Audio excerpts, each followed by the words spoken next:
अखिलेश यादव को अपनी पीडीए रणनीति को धार देने के लिए एक और बड़ा मुद्दा मिल गया है। इटावा में पिछड़े वर्ग के कथावाचक के साथ ब्राह्मणों ने जो कुछ किया उसकी गूंज अब लखनऊ तक सुनाई दे रही है और प्रशासन एक्शन लेने को विवश है। खुद अखिलेश यादव ने इस मुद्दे पर आवाज मुखर की है। दलित सांसद रामजी लाल सुमन के साथ खड़े होकर सपा चीफ पहले ही दलित वोट बैंक को पीडीए की ओर आकर्षित करने की रणनीति पर आगे बढ़ चुके हैं और अब अगड़ों के अत्याचार का ये मुद्दा उन्हें बैठे बिठाए मिल गया है। पूरा मामला क्या है पहले आपको ये बताते हैं और फिर अखिलेश यादव ने कैसे इसको लेकर सरकार और प्रशासन को घेरा है और पीडीए की बात रखी है वो भी आपको दिखाएंगे। दरअसल इटावा में ब्राह्मणों ने यादव कथावाचक की चोटी काटकर उसका सिर मुड़वा दिया। महिला के पैरों पर कथावाचक से उसकी नाक रगड़वाई। कथावाचक के साथी से भी मारपीट की गई और इसका वीडियो खुद वायरल भी इन लोगों ने किया। यहाँ तक कि साइकिल के पंप से अपनी मोटरसाइकिल में कथावाचक से हवा भरवाई, उसका हारमोनियम तक तोड़ दिया। इस कथावाचक की गलती सिर्फ इतनी थी कि वो ब्राह्मणों के गांव में भागवत पाठ करने की हिम्मत कर बैठा था। ये घटना 22 जून की है, लेकिन इसका वीडियो आज सामने आया है जिसमें कुछ लोग कथावाचक मुकुटमणि और उसके साथी के साथ मारपीट करते हुए दिखाई दे रहे हैं। पूरा मामला बकेवर थाना क्षेत्र के दादरपुर गांव का है। कथावाचक ने पुलिस को बताया है कि पिछड़े वर्ग के होने की वजह से ब्राह्मणों ने उसके साथ मारपीट की है और ऐसा सलूक किया है। जब हम वहाँ गए तो चूंकि अछल्ला के पास का गांव है तो वहाँ लोगों ने ये पूछा कि आप पहला श्लोक हो गया, भागवत भी शुरू हो गई। शाम को उन लोगों ने पता लगाया होगा तो वो बोले कहाँ के रहने वाले, तो हमने कहा हम रहने वाले तो कानपुर के हैं, यहाँ छल्ला भी हमको हो गई 20 साल रहते रहते। क्या काम करते हो, तो हमने कहा पहले हम शिक्षक थे, स्कूल चलाते थे। क्योंकि जो मोदी सरकार आई तो उस समय प्राइवेट स्कूलों को बंद करवा दिया गया। इसके बाद फिर हम भागवत में लग गए। तो बोले कि तुम्हें पता चलता है कि चमार हो, हमने कहा हम चमार नहीं है साहब, हम यादव हैं। तो बोले कि आरडी दिखाओ, तो हमने कहा आरडी तो हम लाए नहीं, आधार कार्ड। बोले कि तो हमने कहा नंबर ले लो हमारा, हमारे घर से पता लगा लो। तो इन्होंने नंबर लिया, हमारे बेटे से पूछा तो बेटे का नाम जैसे आरडी में हमने क्लिक किया तो उसका नाम लिख के आ गया, राज यादव।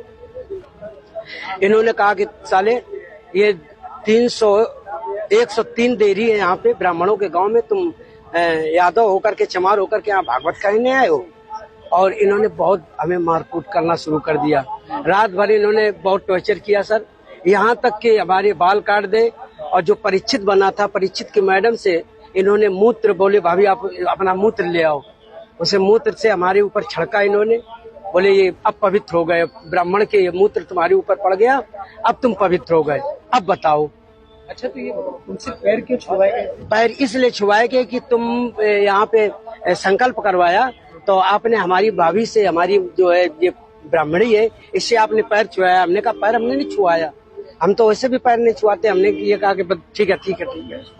तो बोले कि नहीं तुमने वो तो करवाया, संकल्प तो करवाया। तो हमने कहा संकल्प तो करवाना भाई, हमारा जो पाठन क्रिया में है वो हम करेंगे। तो ये बताओ तुम आचार्य बन के गए थे? जी नहीं, आचार्य बन के, सहायक आचार्य। सहायक आचार्य? जी जी। कथावाचक कौन था? मुकुटमणि महाराज। मुकुटमणि वो कौन बरादरी है? वो भी यादव। वो भी यादव जी। कथावाचक मुकुटमणि सिंह कानपुर के रहने वाले हैं। फिलहाल इटावा में सिविल लाइन के जवाहरपुरा राजा के बाग में रहते हैं। दादरपुर गांव के रहने वाले पप्पू बाबा ने 21 से 27 जून तक भागवत कथा के लिए उनसे बुकिंग कराई थी। पहले दिन कथा के बाद भोजन करते वक्त पप्पू बाबा ने उनसे उनकी जात पूछी। जब उन्होंने बताया कि मैं यादव बिरादरी से हूं, तो फिर आरोपियों ने उन पर दलित होने का आरोप लगाया और कहा कि ब्राह्मणों के गांव में भागवत पाठ करने की तुम्हारी हिम्मत कैसे हुई। मुकुटमणि की माने तो पप्पू बाबा के साथ अतुल, मनीष और लगभग 50 अज्ञात लोगों ने उन्हें लात घूंसे मारे, गांव वालों के सामने सिर मुड़वाया। परीक्षित बनी महिला के पैरों में जबरन नाक तक रगड़वाई गई। आरोप है कि गांव वालों ने उनके 25,000 रुपए और एक सोने की चैन भी छीन ली। कथावाचक आज सपा सांसद जितेंद्र दोहरे के साथ एसएसपी से मिलने इटावा पहुंचे। सपा सांसद के ही दखल के बाद ये मुद्दा लखनऊ तक पहुंचा और अखिलेश यादव ने पूरी जानकारी फोन पर उनसे ली, जिसके बाद प्रशासन ने आनन फानन में मुकदमा दर्ज किया और 50 अज्ञात लोगों को ढूंढने की कोशिश शुरू कर दी है।